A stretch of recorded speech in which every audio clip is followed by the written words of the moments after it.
Hello বন্ধুরা, চলে এলাম আজকে একটা নতুন ব্লগ নিয়ে। আজকের ওয়েদারটা সকাল থেকেই মেঘলা ছিল, তাই আর সময় নষ্ট করিনি। আমার অনেক জামা কাপড় জমেছিল, সেগুলো তাড়াতাড়ি করে ওয়াশিং মেশিনে দিয়ে দিলাম কাচার জন্য। তারপরে লালির কাছে গিয়ে বসলাম। লালি বললো, আর কত আমার ছবি তুলবি, কত কত কত। তারপর বেরিয়ে গেলাম বাবার সাথে বাজার করতে। বাজারে গিয়ে সবজি বাজার, এটা দেখতে পাচ্ছ তোমরা সবাই, কিছু সবজি বাজার কিনে বাবা আমাকে বোঝাচ্ছিল এইটা কিনতে হবে সেইটা কিনতে হবে। তারপর আদিমাকে প্রণাম করলাম। আদিমাকে প্রণাম করে আবার বাজার করতে লেগে গেলাম, যেটা যেটা দরকার ছিল বাড়ির জন্য সেগুলো কেনা হলো। তারপর বাবা যে দেখতে পাচ্ছ আমার কি একটা শাক কিনছে। তারপর চলে গেলাম মাছ বাজারে। এত সমস্ত দেখে মনে হচ্ছিলো সব মাছই একটা একটা করে কিনে নিই, কিন্তু সেটা পসিবল না। যাই হোক, কিছু মাছ কিনলাম। কিনে লালির মাছ কেনা হচ্ছে, এখন কাকা বেরি খাচ্ছে দিয়ে। তারপরে মাছ কিনে চলে গেলাম ডিম কিনতে। ডিম শেষ হয়ে গেছিলো, মা বলেছিলো ডিমের ট্রে নিয়ে আসতে।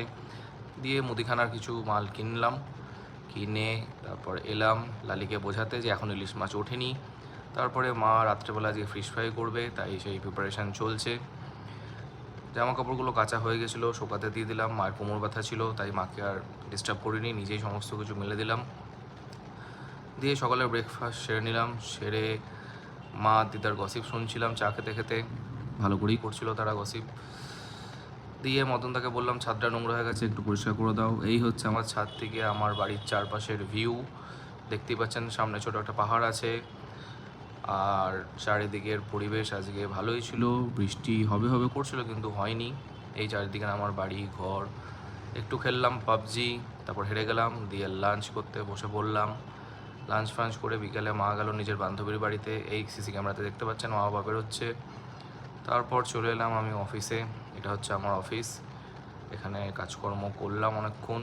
কাজকর্ম করার পর চা খেলাম আরেকবার। চা খেয়ে চলে গেলাম গোল্ডফিশ কিনতে। 3টে গোল্ডফিশ অলরেডি মারা গেছে। দেখে মাছগুলোকে ভালোই লাগছিল। 3টে পছন্দ মতো গোল্ডফিশ কিনলাম। কিনে চলে এলাম অফিসে। এই দেখতে পাচ্ছ 3টে গোল্ডফিশ। আর এটা হচ্ছে আমার অ্যাকোরিয়াম। এই যে গোল্ডফিশ, এটা দেখে মনে হচ্ছে বাটা মাছ, কিন্তু এটা গোল্ডফিশই। তারপর আরম্ভ হলো ফিশ ফ্রাই ভাজা। ফিশ ফ্রাই ভেজে ফিশ ফ্রাইগুলোকে মা দিল খেতে আমাকে। 2টো খেয়েছি, বেশি খাইনি। তারপর নেটফ্লিক্স দেখতে দেখতে আমার ব্লগটি শেষ হলো।